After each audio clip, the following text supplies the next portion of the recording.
Media fact-checker. North Korea's cyber espionage and fraud targeting Australian firms via fake IT jobs. All source articles are linked in the description below. Here's what every outlet agrees on. North Korea's regime is using thousands of undercover operatives posing as remote IT workers to infiltrate Western companies, with a focus on Australia and the US. The UN estimates North Korea's annual revenue from this operation is approximately $800 million. ASIO, Australian Security Intelligence Organisation, has identified North Korean operatives targeting Australian firms to funnel salaries back to Pyongyang. Major Australian banks, including NAB, have been infiltrated by North Korean agents, with at least one agent discovered and subsequently sacked. The FBI identified a North Korean laptop farm operation in the US involving Christina Chapman, who was jailed for 8.5 years after funneling $17 million to North Korea through 300-plus firms. But not all outlets told the same story. No contradictions found between sources. Both articles are nearly identical in content and factual claims. This story was covered by Sydney Morning Herald and The Age. Subscribe to Media Fact Checker for daily Australian news analysis. Media Fact Checker. NRL legend Nathan Merritt's cancer diagnosis and South Sydney's Legacy Bell appearance. All source articles are linked in the description below. Here's what every outlet agrees on. Nathan Merritt has stage 4 cancer affecting his liver and esophagus. Merritt has been given approximately 12 months to live by doctors. Merritt will ring the Legacy Bell for South Sydney against the Bulldogs on Good Friday at Accor Stadium. Merritt scored 154 career tries, including 135 for South Sydney, SMH, 135, Newscomau, 146, corrected to 135 as per SMH's precise figure. Merritt underwent 2 rounds of chemotherapy and will start a third at the end of next month. But not all outlets told the same story.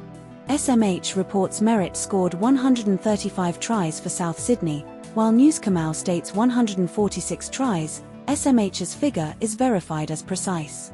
SMH mentions Merritt's weight loss from 105 kilograms to 83 kilograms, but Newscomau does not provide this detail.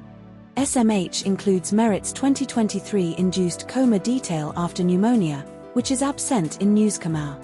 This story was covered by news.com.au and Sydney Morning Herald. Subscribe to Media Fact Checker for daily Australian news analysis. Media Fact Checker. Kyle Sandilands' legal battle over termination from KIIS FM's $100 million contract. All source articles are linked in the description below. Here's what every outlet agrees on.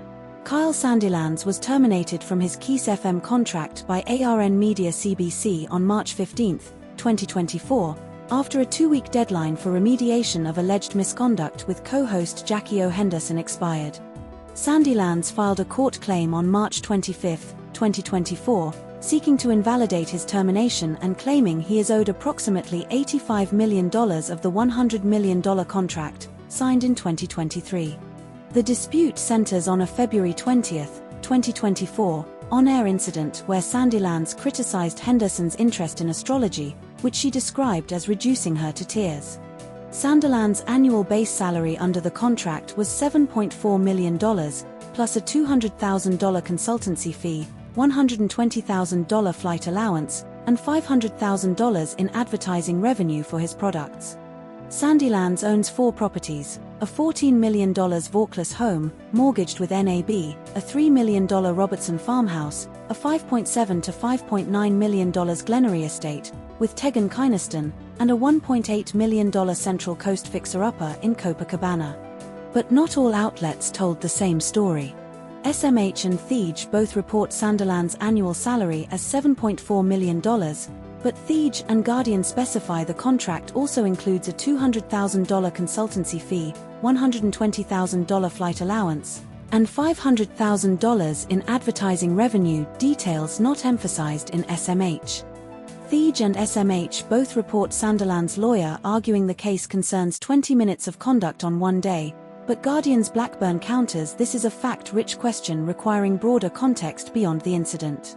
SMH mentions Sandilands' 4 mortgages, including a $14 million Vaucluse home, as a key motivator for his legal push, while The and Guardian focus primarily on his financial contract claims without emphasizing property details.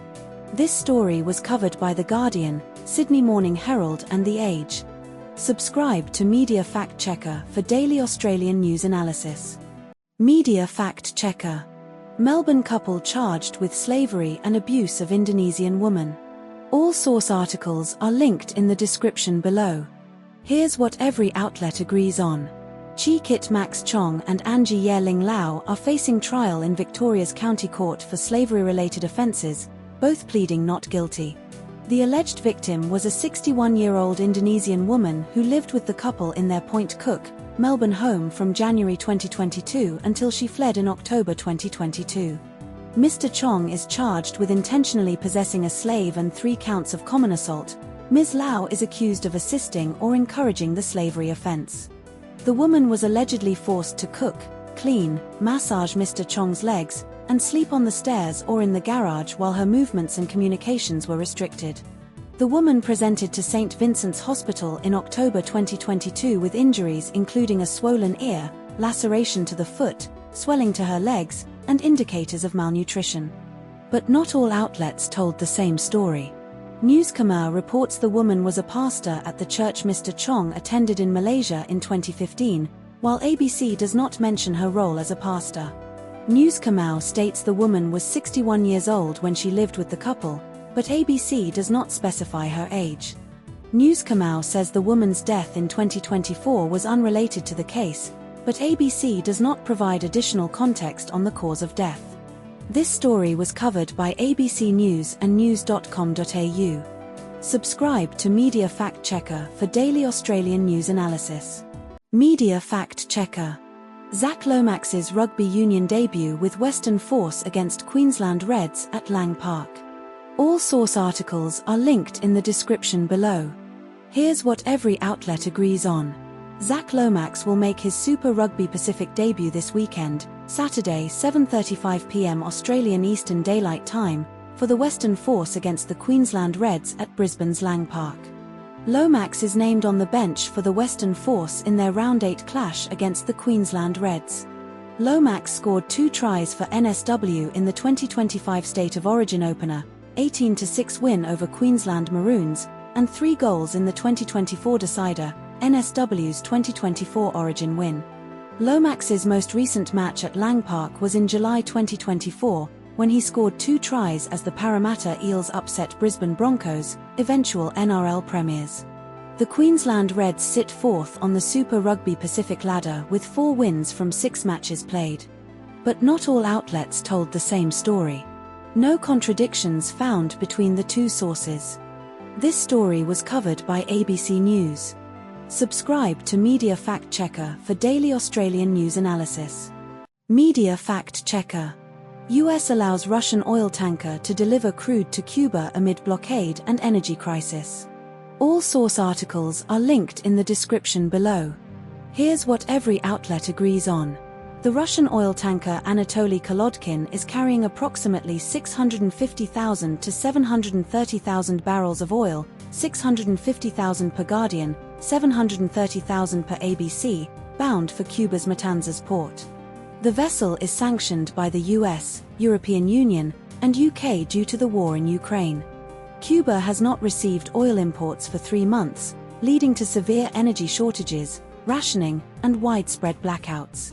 The US has blocked Venezuelan oil shipments to Cuba and threatened sanctions on 3rd countries supplying Cuba, including Mexico halting exports. The Anatoly Kolodkin was last tracked just off the eastern tip of Cuba, per both sources, and expected to arrive by Tuesday local time, ABC, or soon, Guardian. But not all outlets told the same story. ABC states the tanker carries about 730,000 barrels of oil, while The Guardian reports 650,000 barrels of Urals crude. ABC does not mention the US temporarily lifting sanctions on Russia to aid oil flow, which The Guardian explicitly includes as context. The Guardian notes the Seahorse vessel was rerouted to Venezuela with 200,000 barrels, a detail absent from ABC. This story was covered by ABC News and The Guardian. Subscribe to Media Fact Checker for daily Australian news analysis. Media Fact Checker. Western Australia faces severe mouse plague threatening agriculture and communities. All source articles are linked in the description below. Here's what every outlet agrees on. CSIRO Research Officer Steve Henry is warning about unprecedented mouse plague levels in Western Australia's cropping zones, Midwest, Wheatbelt, Goldfields Esperance. Mouse numbers exceed 200 to 300 per hectare in paddocks, with some areas reporting up to 8,000 mice per hectare, ABC and Newscamau. Farmers are reporting mice consuming freshly sown seeds, risking significant crop losses, ABC and Newscamau. Steve Henry visited WA in 2022 when mouse numbers were high, but this year's infestation is worse, ABC. Residents in regional WA communities report mice chewing through food containers and invading homes, ABC and Newscamau. But not all outlets told the same story. ABC reports mice numbers at 2 to 300 per hectare as cause for concern, while Newscamau states some paddocks have up to 8,000 mice per hectare. ABC does not mention federal approval issues for ZP50 bait, but Newscamau highlights this as a critical delay for farmers. Newscamau states farmers found 4,000 burrows per hectare, while ABC focuses on mice per hectare without burrow data. This story was covered by ABC News and news.com.au. Subscribe to Media Fact Checker for daily Australian news analysis. Media Fact Checker. F1 safety crisis after Oliver Bearman's high-speed crash at Japanese Grand Prix. All source articles are linked in the description below. Here's what every outlet agrees on. Oliver Bearman crashed at the 2024 Japanese Grand Prix after a closing speed of 50 km per hour, or 50G impact, with Franco Colapinto's Alpine at Suzuka on October 2024. Bearman's Haas was traveling at 307 km per hour 191 miles per hour when he veered off track to avoid Colapinto, who was going slower due to energy deployment differences. Bearman escaped with only bruising and minor injuries despite a 50G impact, while his car suffered extensive damage. The FIA has scheduled meetings in April 2025 to review the new regulations and assess safety concerns before the Miami GP in May 2025. Kimi Antonelli won the Japanese Grand Prix, becoming the youngest driver to lead the F1 championship at age 19. But not all outlets told the same story. ABC states Bearman's impact was measured at 50G, while The Guardian's Giles Richards article does not specify the exact G-force but confirms a 50 km per hour closing speed and 307 km per hour speed. ABC mentions Haas team principal Ayo Komatsu, likely a typo for Ayao Komatsu, while The Guardian consistently uses Ayao Komatsu's name. The Guardian's first article, Giles Richards, suggests Bearman's speed was 307 km per hour, but ABC does not explicitly state this number, only that Bearman was traveling at high speed. This story was covered by ABC News and The Guardian. Subscribe to Media Fact Checker for daily Australian news analysis. Media Fact Checker. Angus Taylor's car theft and related political commentary during fuel crisis. All source articles are linked in the description below. Here's what every outlet agrees on. Angus Taylor's car was stolen on March 27 from an address in Canberra's inner south. The stolen vehicle was located in Turner, a North Canberra suburb, later that same day, March 27. ACT policing confirmed the theft and took the car for forensic examination at a police facility. The incident occurred just hours before Taylor's planned press conference with Matt Canavan and Bridget McKenzie at a petrol station. Taylor's office declined to comment on the car theft. But not all outlets told the same story. SMH states Taylor appeared in a shirt due to the car theft, while Newscamau does not mention his attire or reason for it. SMH implies the car theft was the sole reason for Taylor's lack of jacket, but Newscamau does not address this detail. SMH notes the car was likely abandoned due to low fuel, but Newscamau does not comment on the fuel status or thief's actions. This story was covered by news.com.au and Sydney Morning Herald. Subscribe to Media Fact Checker for daily Australian news analysis. Media Fact Checker. Australia's fuel supply crisis and government response amid Middle East conflict. All source articles are linked in the description below. Here's what every outlet agrees on.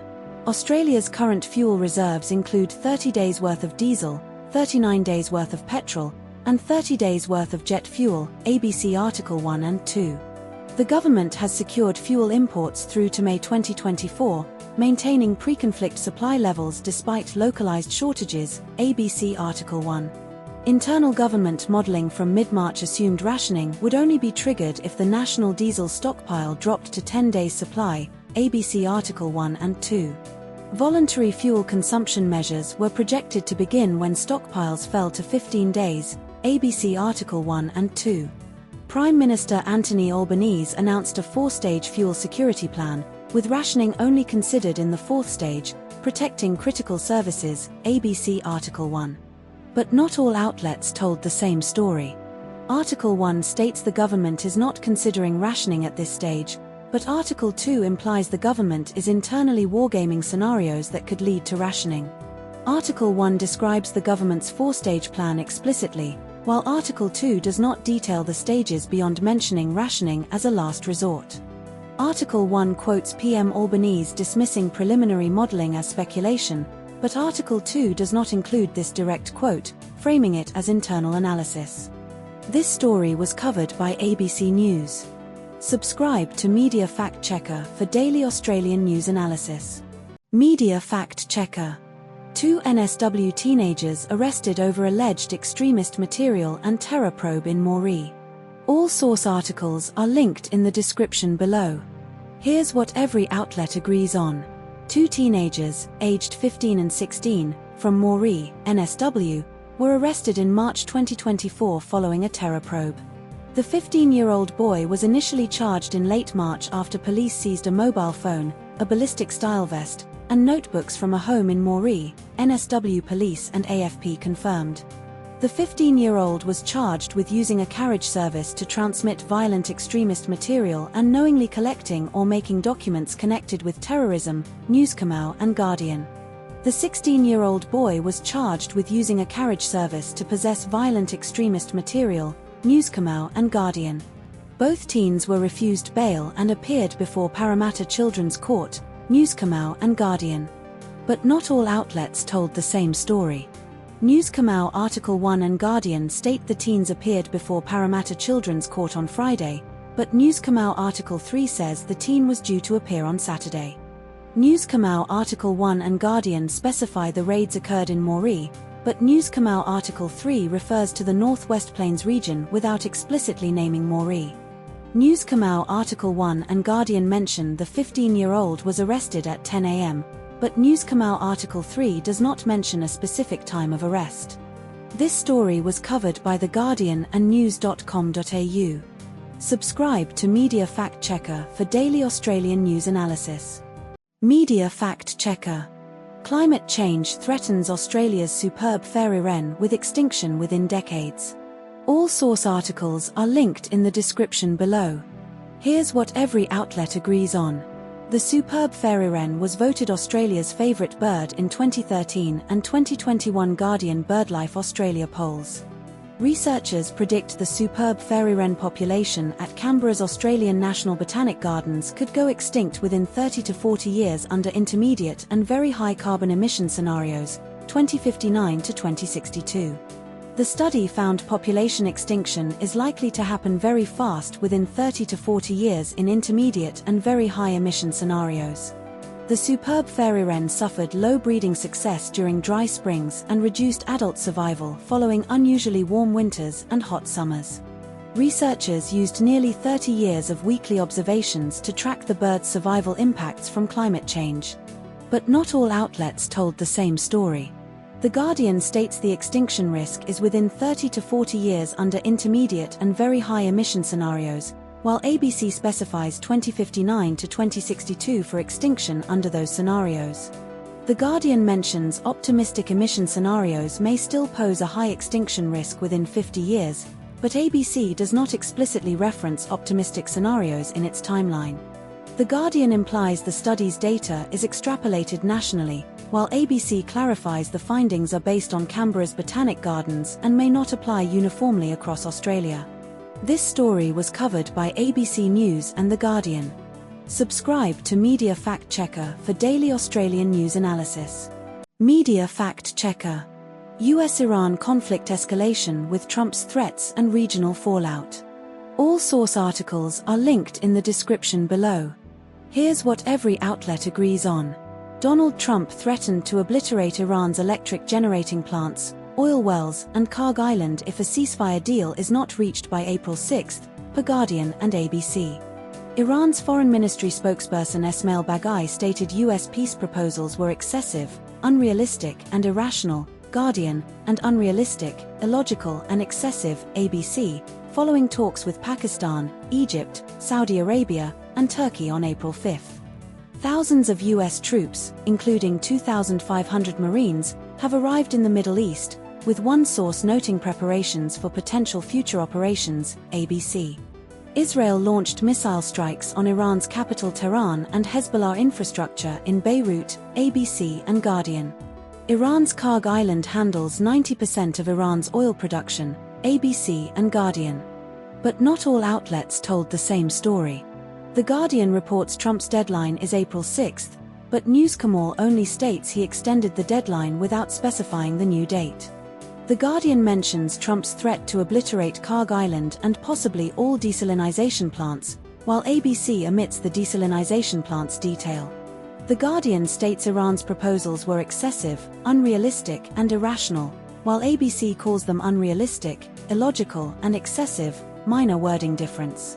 This story was covered by ABC News, The Guardian and news.com.au. Subscribe to Media Fact Checker for daily Australian news analysis. Media Fact Checker. Cyclone Narelle's devastating impact on Western Australia's Pilbara and Midwest regions. All source articles are linked in the description below. Here's what every outlet agrees on. Cyclone Narelle made landfall near Coral Bay, WA, on Friday, March 28, 2026, as a Category 3 system after peaking as a Category 4 near Exmouth, Guardian, ABC, SBS, News Kamal. Exmouth, 1,250 to 1,457 kilometers north of Perth, suffered catastrophic damage with wind gusts exceeding 250 kilometers per hour, roofs torn off buildings, and the town's airport obliterated, Guardian, ABC, SBS, News Kamal. Around 2,000 homes in Exmouth and Carnarvon remained without power as of Saturday morning, March 29, Guardian, ABC, News Kamal. The Bureau of Meteorology downgraded Cyclone Narelle to a tropical low at 5:45 a.m. local time on Saturday, March 29, with a very low chance of redevelopment, Guardian, ABC, News Kamal. Gusts of 120 to 133 km per hour were recorded in the Gascoyne region, including 133 km per hour at Carnarvon Airport and 122 km per hour at Gascoyne Junction, Guardian, ABC. But not all outlets told the same story. The Guardian states Cyclone Narelle made landfall just south of Coral Bay, Friday evening, while News Kamal says it crossed the Gascoyne coast near Exmouth as a Category 3 system, no explicit Coral Bay landfall mentioned. ABC reports gusts of 200 km per hour at Exmouth's Learmonth Airbase, Jess Lingard, while The Guardian cites 250 km per hour winds, no conflicting source for 200 km per hour elsewhere. News Kamal claims banana growers feared 180 to 190 km per hour winds would wipe out crops, but The Guardian ABC do not mention agricultural impacts beyond general damage. This story was covered by ABC News, The Guardian, news.com.au and SBS News. Subscribe to Media Fact Checker for daily Australian news analysis. Media Fact Checker. Australian government announces gambling advertising reforms amid criticism and delays. All source articles are linked in the description below. Here's what every outlet agrees on. Anthony Albanese announced gambling advertising reforms on the 25th of April, 2024 during a National Press Club address. The reforms include capping TV gambling ads to 3 per hour between 6 a.m. and 8:30 p.m., mentioned in Guardian, news.com.au, ABC. Gambling ads will be banned on radio during school pickup and drop-off times. Guardian, news.com.au, ABC. Gambling ads will be banned in sports venues and on players' uniforms. Guardian, news.com.au, ABC. The government will block illegal offshore gaming sites and ban online Kino-type products. Guardian, news.com.au. But not all outlets told the same story. The Guardian and ABC report the Murphy Report was titled You Win Some, You Lose More, but news.com.au refers to it as You Win Some, You Lose Some. The Guardian states the Murphy Report was handed to the government in June 2023, while ABC and news.com.au mention it was handed over 1,000 days ago, approximately June 2023, but no exact month is specified in abcnews.com.au. The Guardian and ABC report the Murphy Report called for a phased-out ban on all forms of online gambling advertising, but news.com.au does not explicitly state this detail. This story was covered by ABC News, The Guardian, and news.com.au. Subscribe to Media Fact Checker for daily Australian news analysis. Media Fact Checker. Australia's National Film and Sound Archives 2026 Sounds of Australia Collection Editions. All source articles are linked in the description below. Here's what every outlet agrees on. Jack Colson's 1991 arrest speech. Gentlemen, this is democracy manifest. What is the charge? Eating a meal? A succulent Chinese meal was added to the NFSA's Sounds of Australia collection in 2026. The NFSA's Sounds of Australia collection includes 9 audio recordings added in 2026, including Jack Colson's speech, the PB5 pedestrian crossing button sound, and Missy Higgins's 2004 hit Scar. The collection was launched in 2007 and is designed to reflect life in Australia through culturally, historically, or aesthetically significant sounds. Public nominations are considered by a panel of NFSA sound experts for inclusion, with recordings required to be more than 10 years old. The NFSA's Sounds of Australia collection now contains over 200 recordings as of 2026. But not all outlets told the same story. ABC mentions the NFSA Assistant Curator Hannah de Fater, while Guardian mentions the NFSA Chief Curator Megan Loader as the key spokesperson for the collection. ABC states the collection includes the 2007 native title determination at Noonkamba Station broadcast from ABC Kimberley, but Guardian does not specify the source of the broadcast.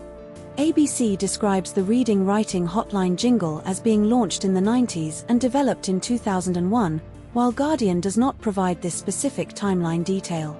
This story was covered by ABC News and The Guardian. Subscribe to Media Fact Checker for daily Australian news analysis.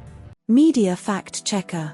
South Australia wins back-to-back Sheffield Shield titles by defeating Victoria in a dramatic final. All source articles are linked in the description below. Here's what every outlet agrees on. South Australia won the Sheffield Shield final against Victoria at Melbourne's Junction Oval. The match was decided on day 5 with South Australia winning by 56 runs. Victoria needed 94 runs to win but were all out for 139 after South Australia chased down the target. Alex Carey took a diving catch to dismiss Oliver Peak in Victoria's innings. Henry Thornton took the final 2 wickets of Will Sutherland and Fergus O'Neill in South Australia's victory. But not all outlets told the same story. Article 1, ABC, states South Australia needed 5 wickets and Victoria 94 runs away from the win at the start of day 5, but Article 3, Guardian, states Victoria needed 196 to win and were all out for 139. Article 1, ABC, does not mention controversy over the Peak dismissal, while Article 3, Guardian, highlights a noble controversy over Liam Scott's delivery to Peak. Article 1, ABC, does not mention Victoria finishing top of the table with 7 wins from 10 matches, while Article 3, Guardian, states this as a key fact. This story was covered by ABC News and The Guardian. Subscribe to Media Fact Checker for daily Australian news analysis. Media Fact Checker. Australia's National Fuel Crisis Response and 4-stage plan amid shortages.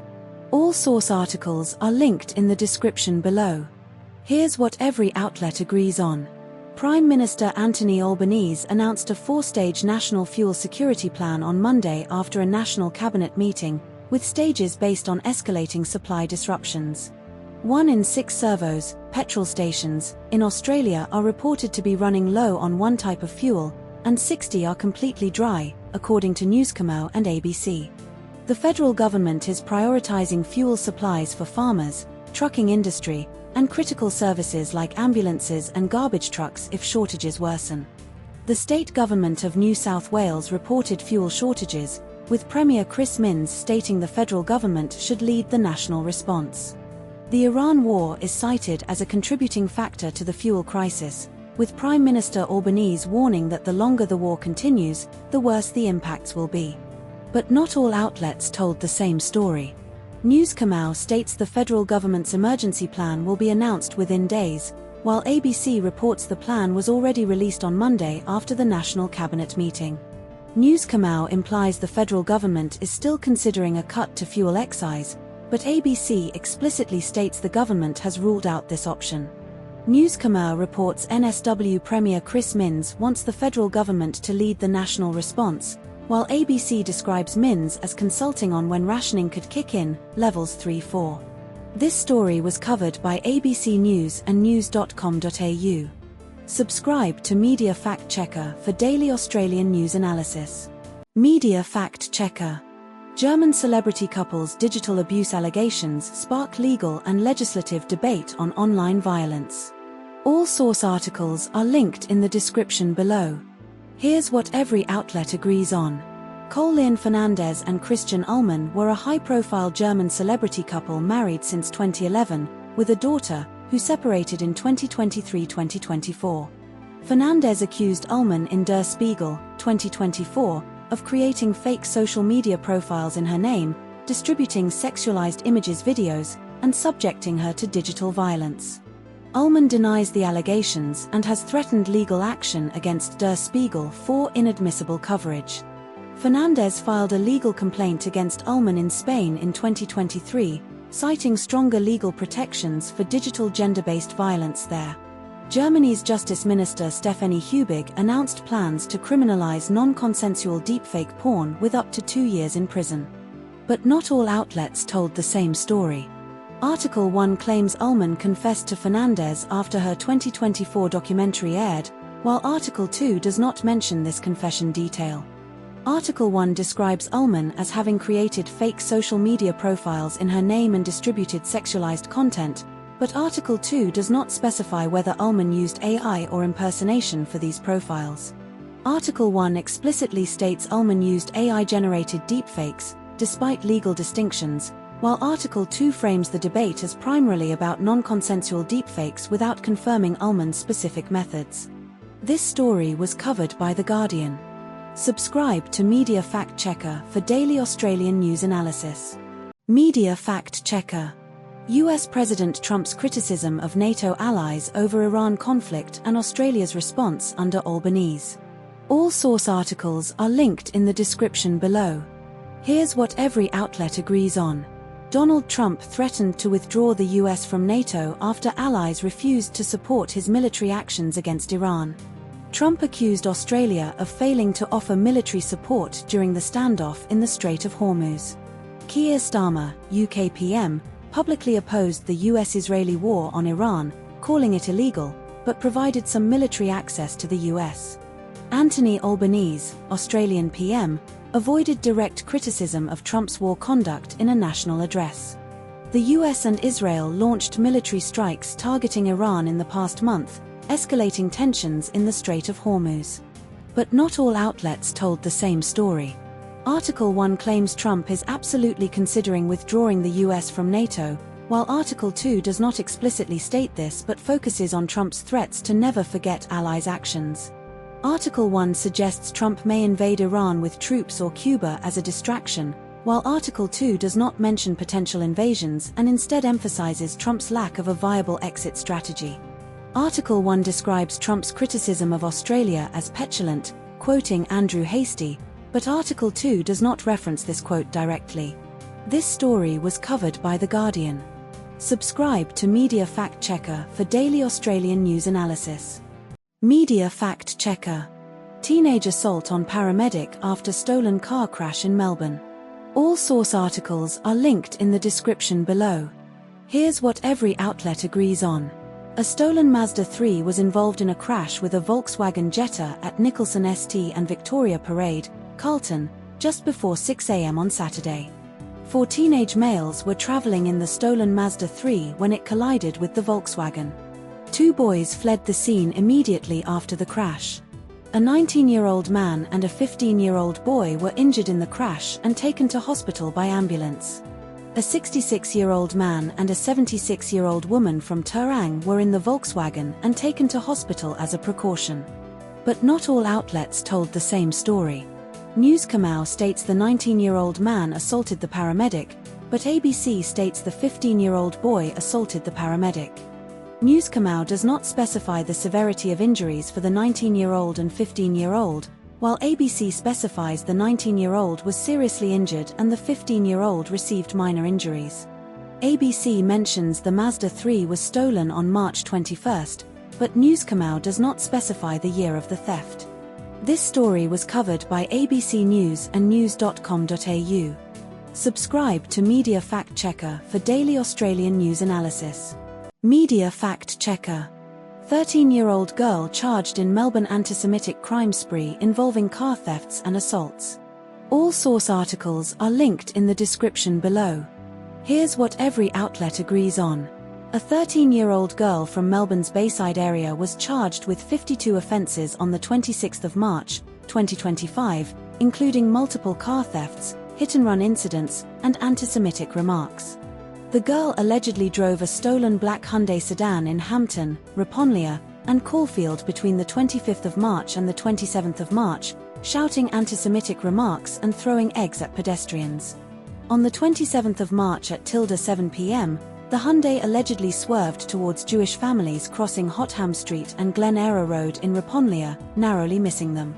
A 45-year-old cyclist in Brighton was injured in a hit-and-run on the 25th of March when a stolen silver SUV allegedly rammed his bike after an occupant tried to hit him with a passenger door.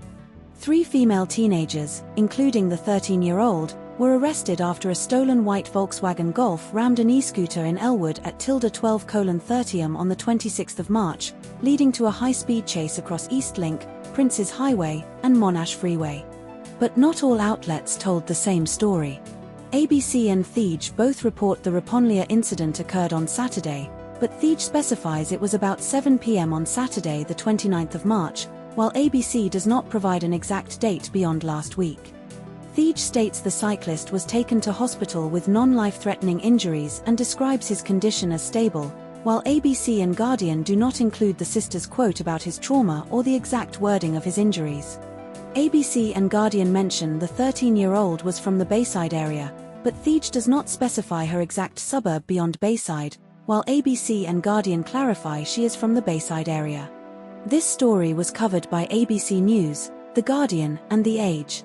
Subscribe to Media Fact Checker for daily Australian news analysis. Media Fact Checker. Western Australia invokes emergency fuel supply powers amid regional shortages. All source articles are linked in the description below. Here's what every outlet agrees on. Western Australian government invoked emergency powers under the Fuel, Energy and Power Resources Act 1972 to compel fuel suppliers to disclose supply chain details.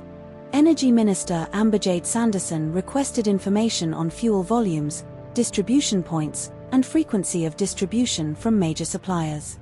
Only 3 of the 6 major fuel suppliers voluntarily provided supply chain information after the government's initial request.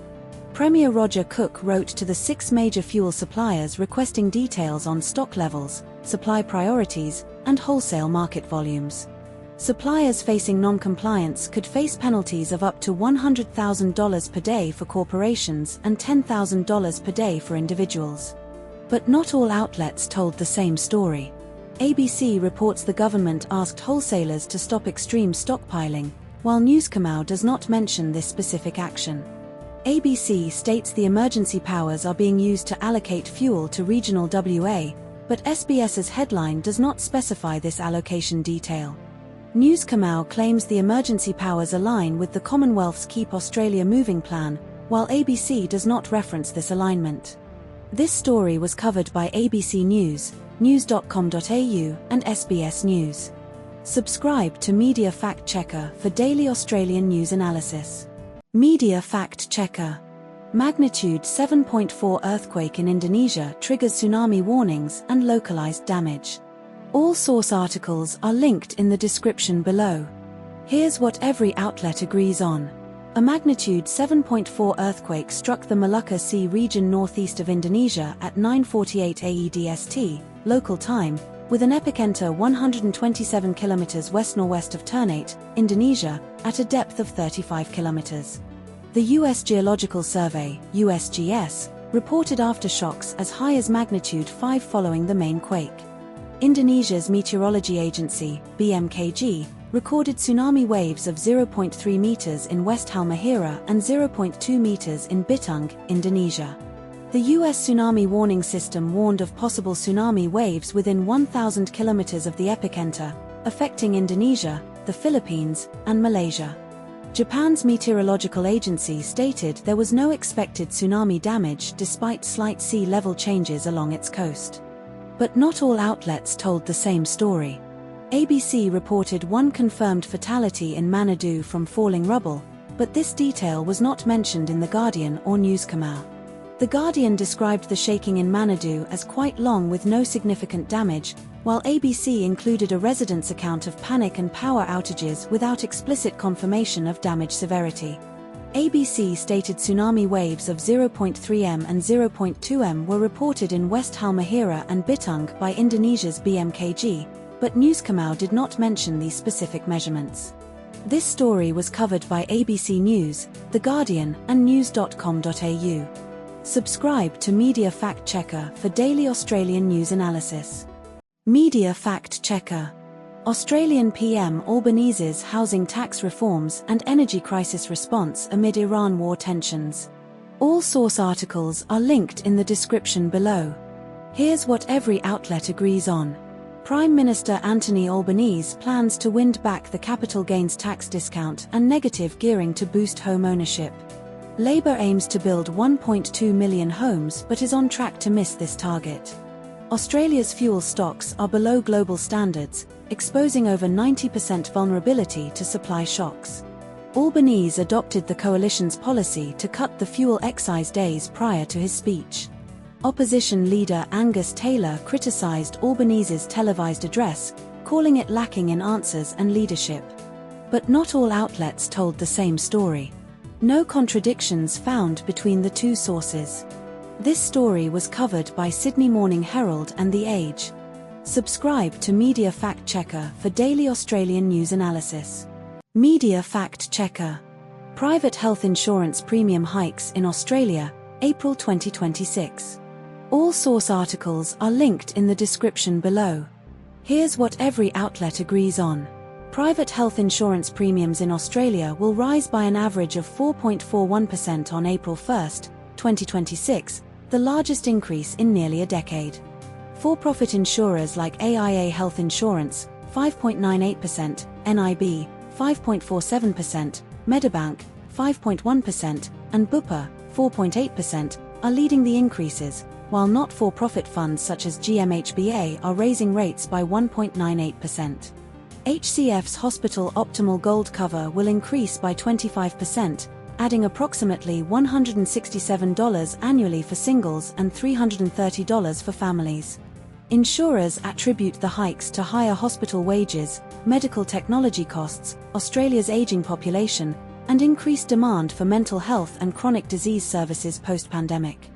The federal government acknowledged these factors as material, with medical and hospital service costs rising 5% in the last financial year, 2024-25. But not all outlets told the same story. Article 1 states the average premium hike is 4.41%, while Article 2 does not provide a conflicting figure but emphasizes the 4.41% is an average, masking sharper increases, no direct contradiction. Article 1 mentions the government's Medicare mental health check-in program is expected to help 150,000 people annually, but Article 2 does not mention this program or its specifics. Article 1 highlights that the 4.41% hike is above the 3.73% increase from the previous year, while Article 2 does not explicitly state the prior year's increase but focuses on the current context. This story was covered by news.com.au. Subscribe to Media Fact Checker for daily Australian news analysis. Media Fact Checker. US imposes 100% tariff on imported patented pharmaceuticals with exemptions and caveats. All source articles are linked in the description below. Here's what every outlet agrees on. Donald Trump signed an executive order on the 26th of June, 2025, Washington time, imposing a 100% tariff on patented drugs manufactured outside the US, excluding generic medicines. Australia exported $1.32 billion 2025 Comtrade data, or approximately $1.91 billion worth of pharmaceuticals to the US in 2024-2025, with CSL accounting for the bulk of these exports. CSL has manufacturing plants in the US, Illinois, North Carolina, Australia, and Europe, and announced a $1.5 billion expansion of its American operations in 2024, with completion set for 2031. The tariff applies to patented drugs but not generic medicines, and the US government argues it is necessary for national security under Section 232 of the Trade Expansion Act. Companies moving production to the US can reduce tariffs to 20%, and tariffs can be set to zero if the US achieves most favored nation status on drug pricing from the exporting country. But not all outlets told the same story. The Guardian and ABC both report that CSL is confident about avoiding material impact due to its US manufacturing, but the SMH and THEJ suggest CSL must submit plans to the Commerce Department for potential exemptions. The ABC states Trump previously suggested the tariff could be as high as 200%, but all other sources confirm the final rate is 100%. The Guardian and SBS both report that the US administration is pressuring Australia to adjust its PBS, but The Guardian specifically states the government is not negotiating about those fundamentals, while SBS does not provide a direct quote on this stance. This story was covered by ABC News, The Guardian, news.com.au, SBS News, Sydney Morning Herald and The Age. Subscribe to Media Fact Checker for daily Australian news analysis. Media Fact Checker. Romanian nationals charged in Queensland for targeting elderly shoppers in wallet theft scams. All source articles are linked in the description below. Here's what every outlet agrees on. 3 Romanian nationals, 2 men aged 49 and 42, 1 woman aged 29, were arrested in 8 Mile Plains on the 28th of March, 2024 for allegedly targeting elderly victims, ages 70 to 94, at Queensland shopping centres. Victims were distracted by claims of dropped wallets while their cards were stolen for fraudulent use at ATMs or grocery payments. The scam occurred in shopping centres across Kenmore, Chermside, Strathpine, North Lakes, Buddina, Caloundra, and Laidley. Police seized approximately $20,000 from a unit complex in 8 Mile Plains during the arrests. The 49-year-old man and 29-year-old woman were charged with multiple counts of fraud, 5 and 8 respectively, stealing, 4 each, and enter with intent, 2 each, and refused bail. But not all outlets told the same story. No contradictions found between the two sources. This story was covered by ABC News and news.com.au. Subscribe to Media Fact Checker for daily Australian news analysis. Media Fact Checker. Northern Territory records multiple deaths in custody and stabbing incidents within a week. All source articles are linked in the description below. Here's what every outlet agrees on. A 26-year-old man died at Darwin Correctional Centre on Saturday 7:50 a.m. after being found unresponsive in his cell. Medical assistance was provided but he was declared deceased at the scene, Guardian, ABC, Newscamal. The death at Darwin Correctional Centre is not believed to be suspicious, Guardian, ABC. A 25-year-old man died in police custody in Darwin's northern suburbs on Tuesday after being arrested for assault at Taiwi Gardens Retirement Village and placed in the rear cage of a police vehicle. He experienced labored breathing, CPR was administered, and he died at Royal Darwin Hospital at 10:10 p.m., Guardian, ABC. The 25-year-old man's death is being investigated by the NT Major Crime Unit and Professional Standards Command, Guardian, ABC. A 19-year-old man died from a serious stab wound in Katherine on Sunday evening after being found in a vehicle by police. He was pronounced dead at Katherine's Temporary Field Hospital, ABC, Newscomau. But not all outlets told the same story. The Guardian and ABC described the 25-year-old man's breathing issue as labored breathing and trouble breathing, respectively, with no further clarification on which is more accurate. The Guardian states the 25-year-old man was declared deceased at the scene before being taken to hospital, while ABC states he was taken to hospital and later declared deceased. The Guardian mentions the 25-year-old man was found unresponsive in his cell at Darwin Correctional Centre, but ABC does not specify the location of the 26-year-old's death, though both agree it was at the correctional centre. This story was covered by ABC News, The Guardian, and news.com.au. Subscribe to Media Fact Checker for daily Australian news analysis. Media Fact Checker. Australian aid worker Zomi Francom's death in Israeli drone strike and ongoing investigation demands. All source articles are linked in the description below. Here's what every outlet agrees on.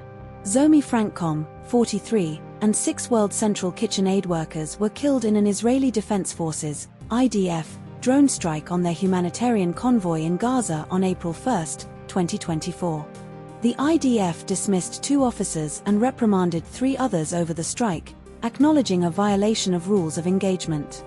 Australia commissioned former Defence Chief Mark Binskin to review the IDF investigation. His report found a significant breakdown in situational awareness and serious failures in IDF procedures. Binskin's report concluded the strike was not knowingly or deliberately directed against the convoy but resulted from errors in decision-making and misidentification. Israel's ambassador to Australia, Hillel Newman, denied the investigation was shelved and claimed it remains ongoing, though no final conclusions have been released. But not all outlets told the same story.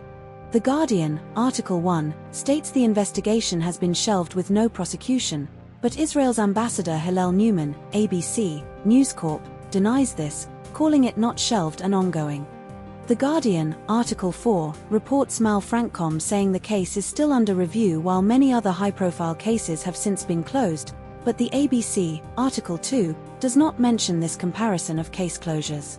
Israel's ambassador Hillel Newman claims Binskin's access to IDF intelligence was unprecedented, Guardian, Article 1 and 4, but Binskin's report explicitly states he was denied access to the drone audio footage despite full access to other materials. This story was covered by ABC News, The Guardian, and news.com.au.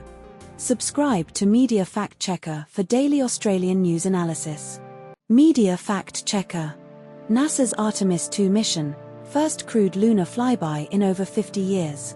All source articles are linked in the description below. Here's what every outlet agrees on. The Artemis 2 mission launched on April 12, local time, with 4 astronauts, Commander Reed Wiseman, pilot Victor Glover, mission specialist Christina Koch, and mission specialist Jeremy Hansen, Canadian Space Agency. The mission marks the first crewed lunar flyby since Apollo 17 in December 1972, with no planned lunar landing. The Orion spacecraft successfully performed a translunar injection burn approximately 26 hours after launch, committing the crew to a path around the Moon, lasting less than 6 minutes. The crew will travel farther from Earth than any previous human mission, aiming for a distance of approximately 252,000 to 426,500 miles, 406,000 to 686,000 kilometers, breaking the Apollo 13 record of 248,655 miles, 1970. The launch occurred from Kennedy Space Center, Florida, using NASA's Space Launch System, SLS, rocket, the most powerful operational rocket in history, standing 322 feet, 98 meters, tall. But not all outlets told the same story. Article 1, ABC, states the translunar ignition occurred 26 hours after liftoff, while Article 4, ABC, and Article 6, Guardian, mention it occurred on the second day of the mission, approximately 24 to 30 hours after launch. Article 3, ABC, claims the launch window opened at 9:24 a.m. Australian Eastern Daylight Time, local time, while Article 5, ABC, and Article 6, Guardian, state the launch was scheduled for 6:24 p.m. Eastern Time, 11:24 p.m. British Summer Time, which aligns with 9:24 a.m. Australian Eastern Daylight Time the following day, Thursday. Article 1, ABC, reports the crew saw Earth as a shrinking sunlit globe from about 38,000 nautical miles, while Article 7, ABC, states this view occurred at a much higher altitude during the mission. This story was covered by ABC News and The Guardian. Subscribe to Media Fact Checker for daily Australian news analysis. Media Fact Checker. Arsenal's 3-1 WSL win over Tottenham featuring Alessia Russo's hat-trick and tactical analysis. All source articles are linked in the description below. Here's what every outlet agrees on. Arsenal defeated Tottenham 3-1 in the Women's Super League at the Emirates Stadium on Saturday. Alessia Russo scored a hat-trick in the first 27 minutes for Arsenal, including goals at 4 foot, 11, and 19, or 22 in Article 1. Tottenham conceded 2 goals in the opening 10 minutes, including a Frida Lenhardsson-Marnum own goal at 29 foot, Article 1, or 22, Article 2. Arsenal's 25th and 26th goal contributions came from Russo in 31 games, placing her 4th in WSL scoring charts. Renee Sledgers praised Russo as a complete footballer and one of the best finishers she's seen. But not all outlets told the same story. Article 1 states Russo's hat-trick took 22 minutes, while Article 2 states it took 27 minutes, with goals at 4, 11, and 19. Article 1 reports Marnum's own goal at 29 minutes, but Article 2 reports it at 22 minutes. Article 1 lists Russo's hat-trick goals as a header from McCabe's corner, a low drive past Kopp, and a penalty area finish, while Article 2 describes the 11 goal as a classy finish after walking past Kopp. This story was covered by The Guardian. Subscribe to Media Fact Checker for daily Australian news analysis. Media Fact Checker. Tiger Woods arrested for DUI after Florida rollover crash involving opioids and phone use. All source articles are linked in the description below. Here's what every outlet agrees on. Tiger Woods was arrested on March 27, 2025, near Jupiter Island, Florida, after a rollover crash involving his Land Rover SUV. Woods was driving a Land Rover SUV that clipped a truck and rolled onto its side on a residential road near Jupiter Island, Florida. Woods was the sole occupant of the vehicle and exited through the passenger side due to the rollover. Deputies observed several signs of impairment in Woods, including profuse sweating, sluggish movement, bloodshot glassy eyes, and lethargic speech. Woods told authorities he was looking at his phone and changing the radio station before the crash. But not all outlets told the same story. The Guardian reports the trailer damage was roughly $5,000, while ABC states it was $7,254. ABC, Article 2, states Woods waived his April 23 arraignment and demanded a jury trial on April 23, while The Guardian states the next hearing is May 5 for readiness. The Guardian mentions Woods was arrested at 3:12 p.m., but this time is not referenced in other sources. This story was covered by ABC News, The Guardian, and SBS News. Subscribe to Media Fact Checker for daily Australian news analysis. Media Fact Checker. US Vice President J.D. Vance's comments on UFOs, UAPs, and his belief in extraterrestrial beings as demons. All source articles are linked in the description below. Here's what every outlet agrees on. J.D. Vance appeared on the conservative podcast The Benny Show, released on Saturday, June 2024, discussing his obsession with UFOs and unidentified anomalous phenomena, UAPs. Vance stated he has not yet reviewed the UAP files that President Trump has promised to release, replying, "I actually haven't," when asked about them. Vance claimed he does not believe in aliens but instead considers them demons, referencing a Christian understanding of supernatural beings. The U.S. Cybersecurity and Infrastructure Security Agency, CISA, registered the domains alien.gov and aliens.gov in May 2024, adding them to the official government website registry. Donald Trump announced on Truth Social that he instructed agencies to begin releasing government files related to alien and extraterrestrial life. But not all outlets told the same story. Article 1 states Vance's podcast was released on Saturday, while Article 2 does not specify the exact date but implies it was recent. Article 1 frames Vance's comments as serious and tied to broader political and religious discourse, while Article 2 presents them as satirical and rooted in personal discontent. Article 1 mentions Vance's notable silence about Donald Trump's war in the Middle East, but Article 2 does not reference this context. This story was covered by The Guardian. Subscribe to Media Fact Checker for daily Australian news analysis. Media Fact Checker.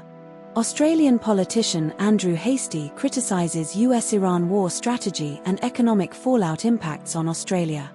All source articles are linked in the description below. Here's what every outlet agrees on. Andrew Hastie is a senior Liberal frontbencher and Shadow Minister for Industry and Sovereign Capability. Hastie served as a Special Forces veteran and fought in the Middle East alongside American troops.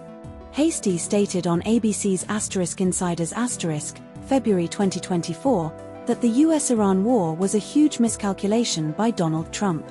Hastie criticized Trump for not consulting allies like Australia before the conflict, citing lack of lead time. Iran has continued attacking neighboring Gulf countries and blockading the Strait of Hormuz despite Trump's claims of victory. But not all outlets told the same story. News Kamau states Hastie warned Australia faces a twin energy shock in oil and gas, while ABC does not explicitly mention this term but focuses on gas export levies instead. News Kamau highlights Hastie's backing of the US and Israel against Iran's murderous regime, but ABC omits this explicit endorsement in favor of economic critiques. News Kamau reports Trump's claim of obliterating Iran's nuclear program, 2023, as context, while ABC does not reference this specific claim or timeline. This story was covered by ABC News and news.com.au. Subscribe to Media Fact Checker for daily Australian news analysis. Media Fact Checker. 20-year-old man accused of plotting WA terror attacks faces bail hearing. All source articles are linked in the description below. Here's what every outlet agrees on. Jason Joseph Michaels, 20, is accused of plotting a mass casualty terror attack targeting Western Australia Parliament House, police headquarters, and mosques in Perth. Michaels allegedly wrote in a diary that his planned attack would be worse than the Bondi Beach mass shootings, the 14th of December, 2023, 15 killed, stating what I want to do to both these groups pales in comparison to today. Police raided Michaels' parents' home in Bindoon, north of Perth, in February 2024, seizing a locked diary, firearms, 2 guns, 900 rounds of ammunition, and a collection of knives. Michaels allegedly researched bomb-making materials, 3D printed gun construction, and entry points at target locations, including a Perth mosque. Magistrate Belinda Coleman refused bail for Michaels, describing his diary entries as disturbing and not mere ramblings. But not all outlets told the same story. The Guardian reports Michaels allegedly wrote "When my face is on TV", while ABC and News Corp Australia report he wrote "When my case is on TV". The Guardian states Michaels allegedly left a job after one day to access bomb-making materials, but ABC does not mention this specific detail. News Corp Australia describes Michaels as depressed, lonely, and isolated, while ABC does not explicitly mention depression or loneliness in its summary. This story was covered by ABC News, The Guardian, and news.com.au. Subscribe to Media Fact Checker for daily Australian news analysis. Media Fact Checker. Federal judge dismisses most of Blake Lively's claims against Justin Baldoni in their lawsuit over It Ends With Us. All source articles are linked in the description below. Here's what every outlet agrees on. A federal judge in Manhattan, Louis Lyman, dismissed 10 of Blake Lively's 13 claims against Justin Baldoni in December 2024, leaving only breach of contract, retaliation, and abetting retaliation for trial. The trial is scheduled to begin on May 18, 2025, after mediation failed in April 2025. Judge Lyman ruled Lively was an independent contractor, not an employee, so her sexual harassment claims under Title VII of the Civil Rights Act were invalid. It Ends With Us, 2024, grossed over $350 million worldwide and had a $50 million US debut. Judge Lyman dismissed Baldoni's $400 million defamation claim against Lively and Ryan Reynolds in June 2024. But not all outlets told the same story. The Guardian reports Lively's text to Swift called Baldoni the doofus director of my movie, but ABC does not mention this specific quote or context. The Guardian states Lively accused Baldoni of kissed, nuzzled and touched her without consent, while ABC only summarizes vague alleged incidents without this exact phrasing. The Guardian highlights Lively's claims of Baldoni's unwanted comments about her appearance and weight, but ABC does not explicitly mention weight-related harassment. This story was covered by ABC News and The Guardian. Subscribe to Media Fact Checker for daily Australian news analysis. Media Fact Checker. US Supreme Court hearing on Trump's executive order to end birthright citizenship. All source articles are linked in the description below. Here's what every outlet agrees on. Donald Trump attended oral arguments at the US Supreme Court on February 21, 2024, making him the first sitting president to do so. The Supreme Court heard arguments over whether Trump's executive order could strip birthright citizenship from children born in the US to undocumented immigrants or temporary residents. The 14th Amendment Citizenship Clause was affirmed by the Supreme Court in United States v. Wong Kim Ark 1898, and has been interpreted as granting birthright citizenship broadly for over 125 years. The Trump administration argues the phrase "subject to the jurisdiction thereof" in the 14th Amendment excludes children of undocumented immigrants or those with temporary status. The Migration Policy Institute estimated Trump's order would increase the unauthorized immigrant population by 2.7 million by 2045 and 5.4 million by 2075, based on 255,000 affected births annually. But not all outlets told the same story. Article 1 states Trump left the courtroom after the government's arguments concluded, while Article 2 does not specify his departure time but implies he remained for the full session.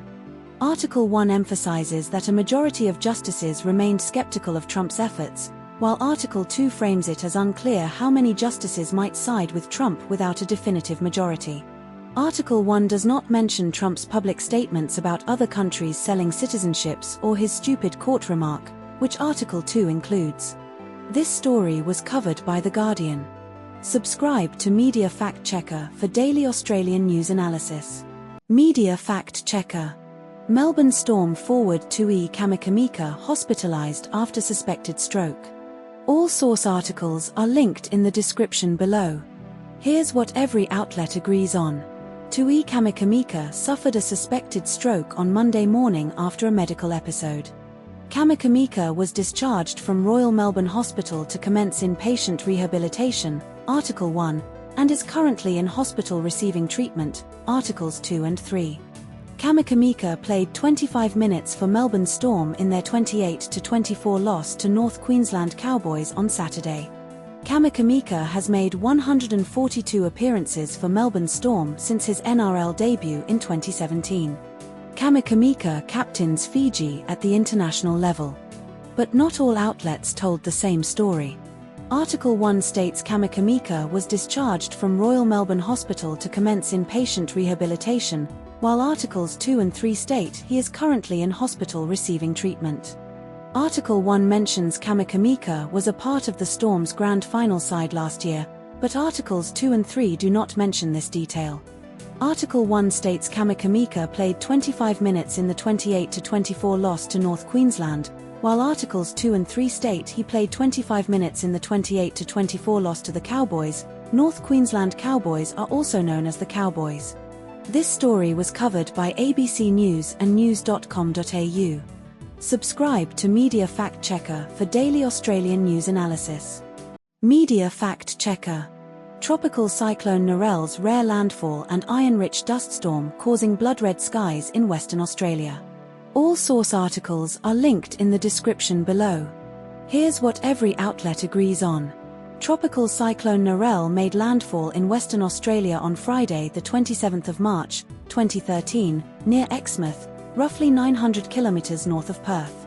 The cyclone became the first storm system in over 20 years to make landfall in 3 of Australia's states and territories. Shark Bay, near Denham, experienced a blood-red sky caused by iron-rich dust picked up by Cyclone Narelle's winds from the Pilbara region. Jessica Lingard, Bureau of Meteorology, and Angus Hines, Bureau of Meteorology, attributed the red sky to strong winds stirring up rust-red, iron-infused soils. The Pilbara region, less than 400 kilometers northeast of Denham, is the center of Australia's iron ore industry and contributed to the dust storm. But not all outlets told the same story. The Guardian does not mention the specific time, 3:30 p.m., when the sky turned red, while ABC cites Kerry Shepherd's observation of this exact time. The Guardian does not reference the apocalyptic scenes or worldwide news coverage in detail, while ABC explicitly describes this phenomenon and lists major outlets. The Guardian does not mention the exact percentage of crop damage, 80%, reported by a banana grower, which ABC includes. This story was covered by ABC News and The Guardian. Subscribe to Media Fact Checker for daily Australian news analysis. Media Fact Checker. Barbie Dreamfest event failure and fan refunds. All source articles are linked in the description below. Here's what every outlet agrees on. The event was called Barbie Dreamfest and took place in Fort Lauderdale, Florida. Tickets ranged from $69 ABC, $69 to $449 ABC, US $449 $655 for the Dream Pass. The event was organized by Mischief Management, which licensed the Barbie brand from Mattel. Attendees reported receiving only a hairbrush and Barbie-themed hand sanitizer in their swag bag. Mattel issued full refunds to all ticket holders after the event. But not all outlets told the same story. ABC states the Dream Pass cost $449 $655, while The Guardian states it was $452.50. ABC mentions the roller disco was small and only big enough for kids, while The Guardian describes it as a 20x 40-foot square of concrete with no decorations. ABC reports Serena Williams and Angel Reese were in attendance as speakers, while The Guardian does not mention their attendance beyond listing them as speakers. This story was covered by ABC News and The Guardian. Subscribe to Media Fact Checker for daily Australian news analysis. Media Fact Checker. Australia-US tensions over Iran conflict and Trump's criticism of Australian support. All source articles are linked in the description below. Here's what every outlet agrees on. Donald Trump criticized Australia in a White House cabinet meeting, calling it not great for not assisting sufficiently in the Iran conflict, stating, "I was a little surprised by Australia." Prime Minister Anthony Albanese responded that Australia was not consulted before the US initiated the conflict and denied Trump's claim that Australia had refused assistance, stating there is no request being made to Australia that has not been agreed to. Australia provided advanced medium-range air-to-air missiles to the United Arab Emirates at its request, with Deputy Prime Minister Richard Marles confirming this was the only US request Australia had fulfilled. Trump announced a 10-day extension, until April 6, for Iran to accept a deal, pausing the period of energy plant destruction after earlier threats to bomb Iranian energy infrastructure. Brent crude oil prices rose nearly 6% on Thursday, US time, to $108, while US petrol prices were poised to exceed $4 per gallon, $5.80, exacerbating economic pressure on the Trump administration. But not all outlets told the same story. SMH reports Trump described Iranian negotiators as both great and strange, while Theej does not mention this contradictory description. SMH states Trump did not rule out missions to take control of Iran's vast oil supplies, but Theej does not include this specific detail about oil control options. SMH includes Trump's direct quote, "The war essentially ended a few days after we went in," while Theej omits this claim entirely. This story was covered by Sydney Morning Herald and The Age. Subscribe to Media Fact Checker for daily Australian news analysis. Media Fact Checker. Nepal's former PM KP Sharma Oli arrested over alleged role in deadly protest crackdown. All source articles are linked in the description below. Here's what every outlet agrees on. Khadga Prasad Oli, KP Sharma Oli, was arrested by Nepalese police on Saturday, June 2025, at his home in Kathmandu's outskirts over alleged negligence in 76 deaths during September 2024 protests. Former Home Minister Ramesh Lekhak was also arrested alongside Oli as part of the same investigation. The arrests followed a government investigation panel's recommendation to prosecute Oli and Lekhak for negligence in failing to stop police firing during anti-corruption protests in September 2024. Balendra Shah, rapper-turned-politician, was sworn in as Prime Minister on Friday, June 2024, after winning a landslide election linked to demands for justice over the protest crackdown. The September 2024 protests resulted in 76 deaths during a police crackdown, with 19 killed on the first day of unrest triggered by a social media ban and corruption allegations. But not all outlets told the same story. ABC states 76 people were killed during the September 2024 crackdown, while The Guardian specifies 19 died on the first day and dozens more over 2 days, implying a lower total. ABC reports Oli served as PM 4 times, 2015 to 2025, but The Guardian states he was a 3-time former Prime Minister. The Guardian mentions the investigation report recommended 10 years in prison for Oli, Lekhak, and the former police chief, while ABC only mentions Oli and Lekhak. This story was covered by ABC News, The Guardian, and SBS News. Subscribe to Media Fact Checker for daily Australian news analysis.